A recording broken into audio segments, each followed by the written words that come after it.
네, 안녕하세요. 행복한 재테크 진행의 박보경입니다. 100세 시대를 살아가는 여러분의 행복한 노후를 위해서 오늘도 다양한 부동산 얘기로 가득 채웠습니다. 끝까지 저희와 함께해 주시고요. 방송 보시면서 궁금한 내용 있으신 분들은 아래 번호로 전화 주십시오. 1544-8520 저희 생방송 중에 활짝 열어놨으니까 여러분들의 많은 참여 기다리고 있겠습니다. 자, 행복한 재테크 오늘 순서 시작하겠습니다. 오늘 함께하실 전문가부터 만나보시죠.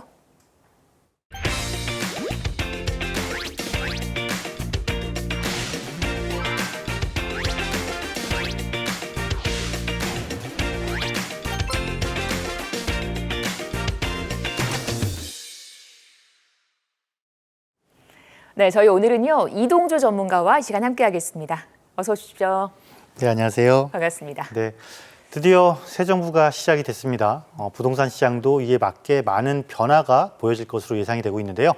저희 행복한 재테크가 이러한 변화들을 잘 분석해서 여러분들한테 꼼꼼하게 전달해 드리도록 할 테니까요. 지금부터 잘 주목해 주시기를 바라겠습니다. 네, 그 어느 때보다도 부동산 정보가 필요한 시점이 아닐까 싶어요. 저희와 함께해 주시고요. 자, 그러면 저희는 또 시장의 핫한 이슈들 살펴보도록 하겠습니다. 오늘 기다리고 있는 첫 번째 이슈는요. 한국은행이 올해 들어서 두 번째로 기준금리를 인하했습니다. 주택시장에 어떤 영향을 미칠까요? 네, 그렇죠. 아마 대선 기간 때문에 여러분들이 조금 이제 혼란스러워서 네. 잘 모르셨을 수도 있는데 네. 닷새 전이죠. 이미 닷새 전에 기준금리를 인하를 했습니다.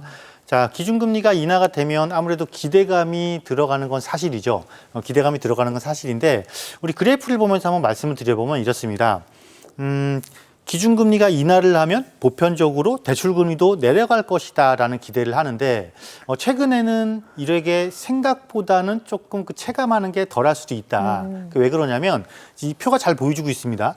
이 스트레스 DSR이 시행이 되고 이런 것들이 시행이 되면서 은행권에서 기준금리가 내려가더라도 가상금리를 올리면서 적정한 금리 수준을 유지하고 있기 때문입니다. 이거 왜냐하면 정부에서 가계대출 관리 방안 때문에 그런 것이고 은행권은 당연히 쫓아갈 수밖에 없겠죠. 실제로 작년 9월에 2단계 스트레스 DSR이 시작됐을 때 기준금리는 내려갔지만 대출금리는 오히려 올라가는 양상도 보였거든요.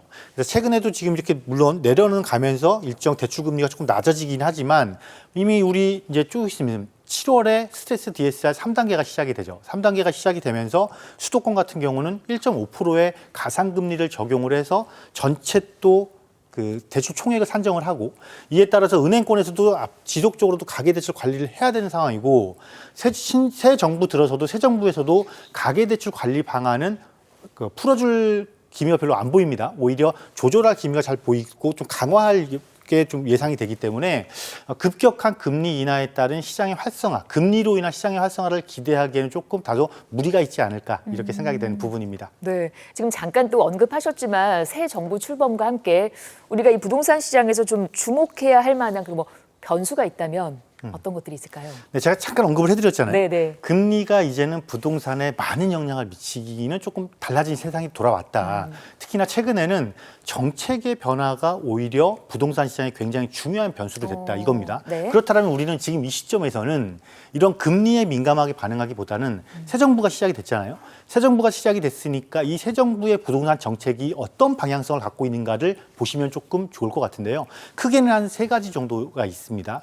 일단 이번 정부는 어떤 부동산 시장을 바라보고 있냐면 지방 소멸을 방지해 보겠다. 그리고 지금 가장 심각하게 문제가 되고 있는 양극화에 대해 관심도 굉장히 높고요. 여기다가 또 공급 활성화라는 카드를 꺼내겠다. 이렇게 얘기를 하고 있습니다. 크게 이 세 축인데 그 세 축을 하나하나씩 보게 되면 지방 소멸을 막기 위해서 광역철도망을 활성화시키겠다. 또 철도 기지라든가 차량 기지를 개발시키겠다. 이러한 방안을 또 내놓고 있고요. 수도권 같은 경우는 GTX를 광역적으로 또 확대하겠다. 이런 말도 갖고 있죠. 또 여기다가 양극화 해소를 하기 위해서 1인 가구나 청년층들을 위해서 역세권이라든가 실세권이라는 표현을 쓰죠. 이런 곳에 주택 공급을 활성화하겠다. 그리고 무엇보다 마지막으로 공급을 활성화시키기 위해서 도심의 재개발 재건축을 활성화시키고 도심 복합 개발법이라는 것을 더욱 활성화시켜서 공공임대까지 확보를 하도록 하겠다. 이렇게 해서 결국은 이 새 정부 가 갖고 있는 부동산 정책적 기조는 공급 활성화를 통한 시장의 안정화 및 활성화다. 대신에 세금으로 가격을 누르는 이러한 정책은 하지 않겠다. 또 이렇게 말을 했습니다. 따라서 부동산 시장에 전체적으로 긍정적인 영향을 미칠 수밖에 없는 것이 이 정부의 정책이기 때문에 여러분들이 이러한 부분들을 꼼꼼히 잘 체크를 하고 분석을 하신다면 좋은 투자 방향을 잡을 수 있지 않을까라고 말씀드릴 수가 있겠습니다. 네, 시장의 흐름 짚어드리고 있습니다. 다음 이슈 보겠습니다. 요즘 국내 부동산을 사들이는 외국인이 많다고요. 네, 작년 말 기준이에요. 네. 작년 말 기준으로 외국인이 우리나라의 주택을 얼마나 보유했나라고 네. 봤더니 일단 10만 가구가 넘습니다. 와. 10만 가구가 넘고 여기서 더 주목할 것은 네. 그럼 누가 많이 갖고 있느냐, 누가 많이 갖고 있냐를 봤더니 이미 56%가 특정 지역에 이제 모여 있는 거죠. 네. 중국인 분들이 많이 갖고 있고 미국 분들도 많이 갖고 계세요. 근데 여기서 이게 좀 갈라집니다. 약간 고급 주택은 요분들이 갖고 계시고 중저가 주택, 네. 중저가 주택은 요분들이 좀 많이 갖고 계세요. 특히 이분들이 어느 쪽에 많이 갖고 계실까를 좀 봤더니 자 이렇습니다. 오히려 서울보다는 경기와 인천, 그러니까 인천 같이 경기권이죠. 비율이 굉장히 많죠. 비율이 굉장히 많고 전체 10만 가구 중에 한 9만 가구 이상이 공동주택으로 이루어져 있습니다. 공동주택으로 이루어져 있고 그곳들이 경기권에 어디에 분포되어 있는지를 조금 봤더니 부천이라든가 시흥이라든가 수원이라든가 평택이라든가 지금 제가 말씀드린 곳들을 잘 생각해 보시면 산업단지들이 딱 포진해 있는 곳이거든요. 지금 일자리가 있으면서 중저가 주택이 포진한 곳들이에요. 이런 곳들에 이분들이 지금 주택을 집중적으로 매입을 하고 있다라고 보시면 돼요. 즉 이분들이 지금 국내에서 한마디로 임대 사업을 하고 있다. 이렇게 좀 보시면 됩니다. 그럼 이게 무슨 문제냐 도대체 무슨 외국인이 주택을 갖고 있는 게 무슨 문제냐라고 생각을 하실 수가 있는데 문제가 될 수가 있습니다. 왜냐하면 가장 처음 나오는 이야기는 지금 역차별이죠. 내국인들이 국내인들이 우리나라 주택을 사기 위해서는 각종 규제가 많잖아요. 네. 대출 규제, 앞서 우리 살펴봤던 대출 규제도 있고 여기에 또 세제 규제도 있고 이런데 이분들은 그런 규제를 전혀 안 받아요. 그 자금 조달에 대한 것도 안 받습니다. 그런데 어느 나라든지 간에 주택 가격의 변동성이 크고 주택 가격에 서민들의 경제에 영향을 미치는 나라는 보편적으로 외국인들의 주택 취득을 조금 제한하거든요. 규제 정책을 쓰는데 우리나라도 이제는 그런 것들이 조금 필요하지 않을까. 왜냐하면 이런 가격 왜곡 현상이 발생할 수 있기 때문입니다. 따라서 그런 나라들이 왜 외국인의 주택 소유를 규제하는지를 좀 우리가 좀 꼼꼼히 분석을 해서 여기에 따른 우리나라도 좀 대안 방안을 좀 마련해야 되지 않을까 생각하는 그런 이슈가 되겠습니다. 네, 외국인들에게 또 유리한 조건이다 보니까 국내 부동산을 소유하는 외국인들이 늘어나고 있다라는 소식 이슈로 정리해드렸습니다. 방송에서 언급된 부동산 관련 설명은 전문가 개인의 의견이고요. 투자하실 때는 나의 성향 잘 파악하시고 무엇보다도 투자에 대한 판단은 본인의 몫이라는 점 기억하시기를 바랍니다. 저희 그러면 첫 번째 전화부터 연결을 해보도록 하겠습니다. 여보세요? 여보세요? 네, 안녕하세요. 네, 반갑습니다. 안녕하십니까? 네, 어떤 부분이 궁금하실까요? 네, 저는 지금 인천 송도 809 SK뷰 아파트에 거주 중입니다. 네. 지금 매도를 지금 해야 되는지 아니면 월세를 놓고 좀 더 보유를 해야 될지 네. 매도 시점이 궁금해서 문의드렸습니다. 네. 아예 팔아버릴까 아니면은 임대를 줄까? 예.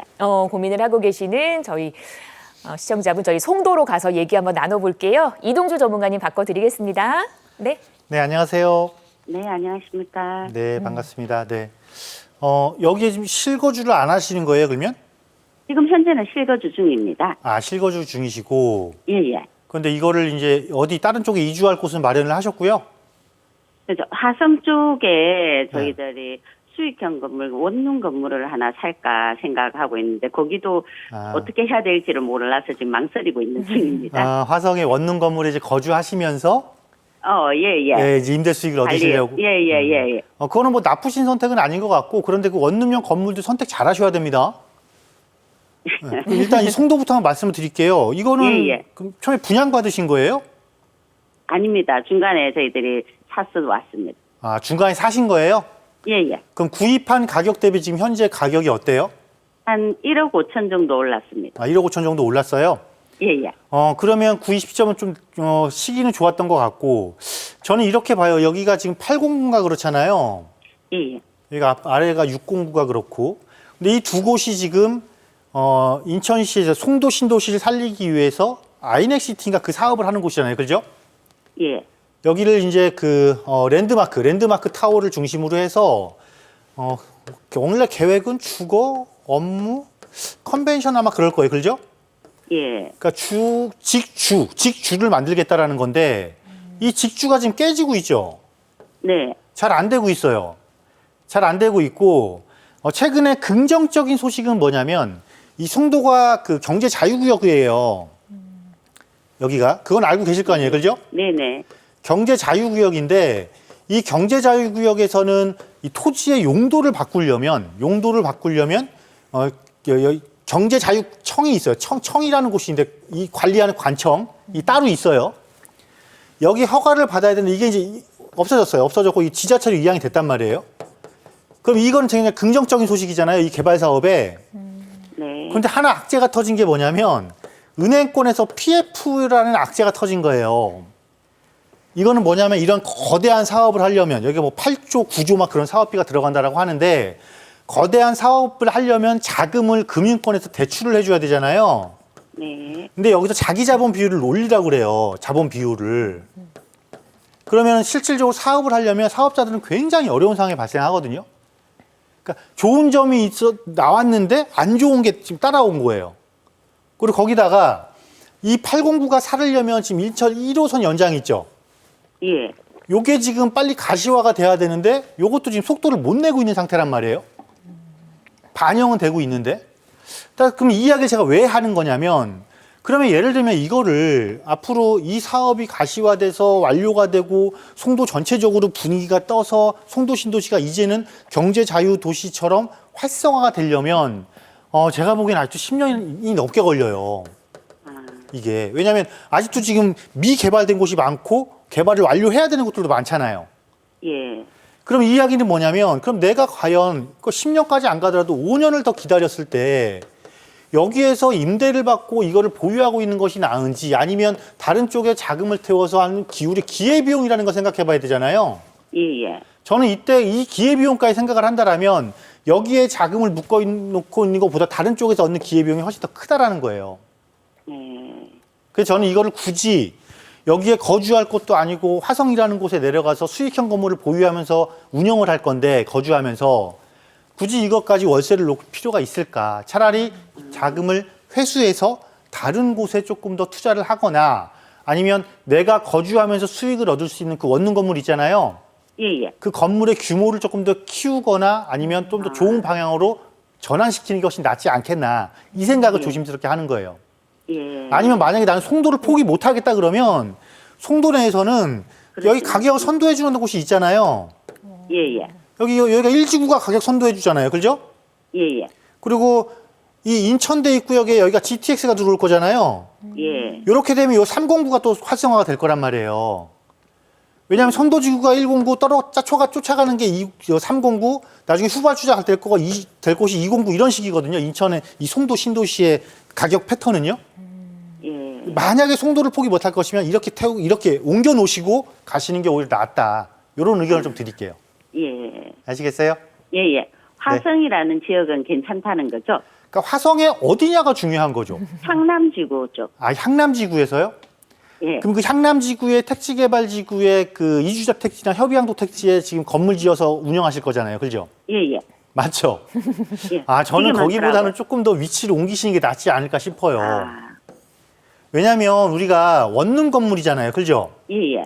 원룸 건물이라는 거는 기본적으로 우리가 그 원룸이라는 거는 기본적으로 수요자가 받침이 돼야 되고 이 수요자의 수준이 높아야 돼요.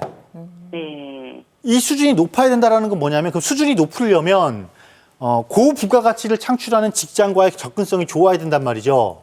예. 그럼 향남까지 와서 근무하는 직장인들이 중간에 다른 곳이 더 있지 않을까요? 거주 선호도가 높은 곳이? 예. 그쪽을 조금 더 강구해 보시는 게 좋지 않겠나. 그리고 택지개발지구에 이택이나 협택에서 건물을 지어서 하시는 건 좋은데 거기에 이미 지어 놓으시는 거를 내가 사겠다? 그거는 저는 좀 반대하는 입장입니다. 예. 그래서 그런 부분에 대한 부분들은 나중에 다시 한번 별도로 한번 상담을 해줘 보세요. 예. 알겠습니다. 오늘 시간이 좀 짧아서. 네. 예. 감사합니다. 네, 반가웠습니다. 네, 감사합니다. 네, 송도 안에서도 옥석을 잘 가려내셔야 될 것 같고 또 한 번 더 물으셨던 화성 역시도 그 안에서 잘 가려내야 될 것 같습니다. 우량 임차인이 들어오는 게 무엇보다 중요할 것 같아요. 특히나 이 수익형 부동산을 운영할 때는요. 네. 우리가 고생하는 이유가 그거거든요.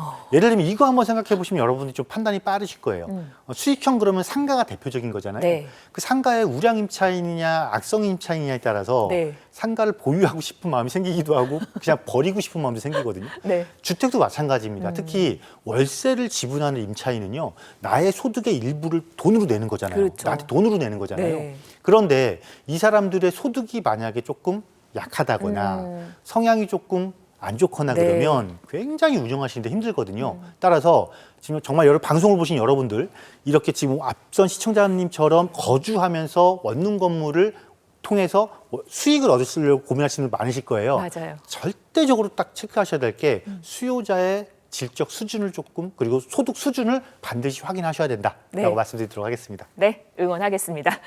1544-8520으로 함께합니다.